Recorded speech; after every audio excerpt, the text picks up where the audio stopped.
En busca de las flores desconocidas de la península, el proyecto Flora Ibérica cataloga las más de 6.000 especies de plantas vasculares de España. Un grupo de botánicos realiza una prospección en la Sierra de Alcaparaín, en Málaga, cuando un becario se fija en una extraña planta que crece sobre las rocas.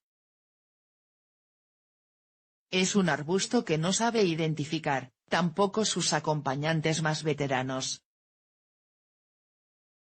El motivo es que no lo han visto nunca. Más tarde comprobarán que se trata de Polygala webbiana, y serán los primeros científicos que den cuenta de esta especie en Europa, puesto que se creía exclusiva del norte de África.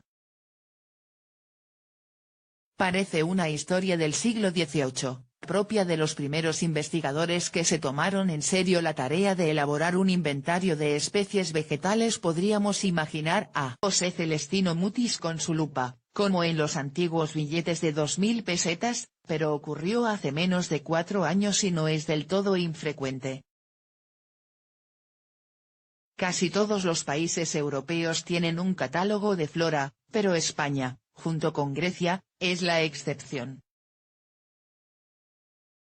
Aunque el Real Jardín Botánico de Madrid se fundó en 1755, la escasa tradición científica española y la falta de medios impidieron que se emprendiera una iniciativa de esta magnitud hasta la década de 1980. Tal vez, porque a la hora de repartir fondos los de ciencias naturales siempre estamos al final de la cola, opina en declaraciones a El Español Carlos Aedo, investigador del CSIC y coordinador de Flora Ibérica, un proyecto que lleva más de 30 años en marcha, y aún tiene un largo camino por delante hasta completar su trabajo sobre las más de 6.000 especies de plantas vasculares, las que tienen vasos que transportan agua y nutrientes, la mayor parte de las especies vegetales que hay en la península ibérica y Baleares. La biodiversidad del sur. Aunque ya se han publicado 21 volúmenes de los 25 previstos, aún faltan 1.500 especies, el equivalente a la flora completa del Reino Unido. Los países del sur de Europa son mucho más ricos en biodiversidad que los del norte, aunque no se acercan a las cifras de las zonas tropicales. En Ecuador, con menos de la mitad de la superficie de la península ibérica, se calcula que existen unas 15.000 especies, teniendo en cuenta que en esas latitudes los estudios son aún más escasos. Incluso cuando se complete Flora Ibérica, en 6 o 7 años, el trabajo no habrá acabado.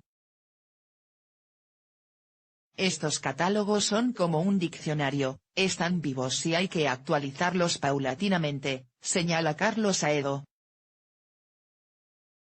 Por eso, Portugal, aunque ya realizó 2 catálogos a lo largo del siglo XX, se unió a este proyecto, liderado por el Real Jardín Botánico, CSIC, en el que participan científicos de 18 universidades españolas y portuguesas. La ingente cantidad de datos que producen se puede consultar en Internet. 1 millar de especies amenazadas. 2 fines principales mueven a los investigadores a enfrentarse a esta gran carga de trabajo: la enseñanza y la preservación. Los estudios de impacto ambiental, ecológicos o de cambio climático necesitan datos precisos sobre diversidad vegetal, conocer la distribución de las plantas y su estado de conservación. Entre las más de 6.000 especies, alrededor de 1 millar sufre algún grado de amenaza, lo cual es especialmente grave en el caso de las endémicas, las que son propias y exclusivas de un lugar, que suman alrededor de 1/6 parte del total.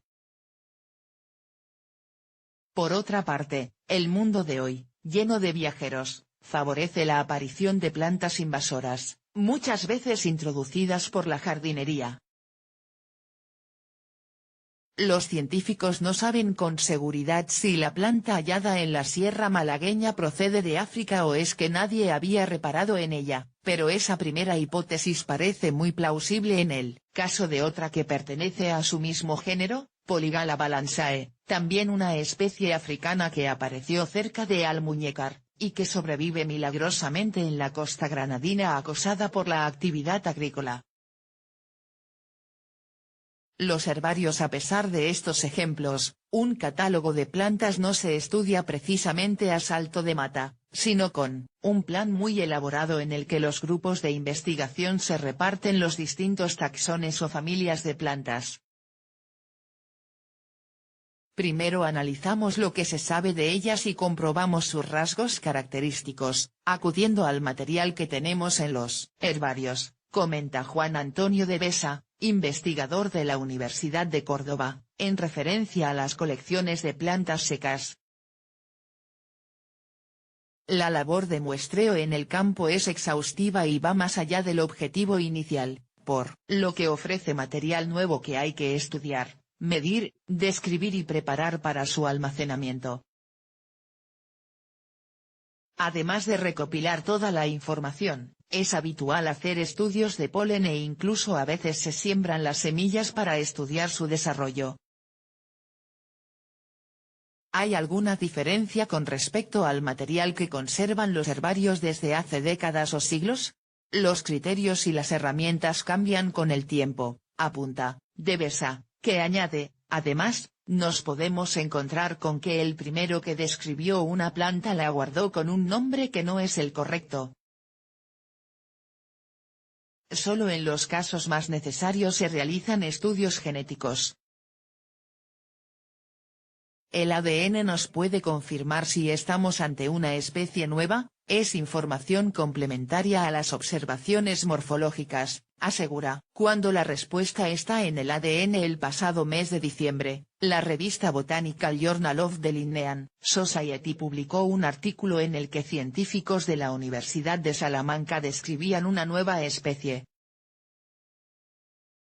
Probablemente ha pasado desapercibida por su pequeño tamaño, y porque suele encontrarse en cunetas de zonas áridas, apunta el investigador Santiago Andrés Sánchez.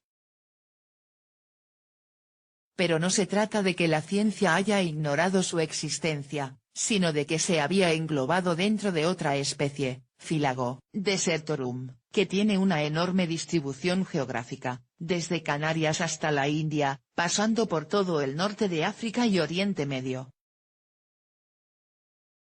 Ahora los estudios genéticos han confirmado lo que ya intuían los botánicos: los ejemplares del sureste de la península ibérica, aparece en Almería, Murcia y Alicante, y del norte de Marruecos constituyen en realidad una especie distinta. A sus descubridores, como padres de la criatura, les ha correspondido bautizarla y para ello han pensado en homenajear a uno de los impulsores del proyecto Flora Ibérica, Santiago Castroviejo, fallecido en 2009. En su honor, el próximo volumen recogerá la existencia de una planta llamada Philago castroviejoi,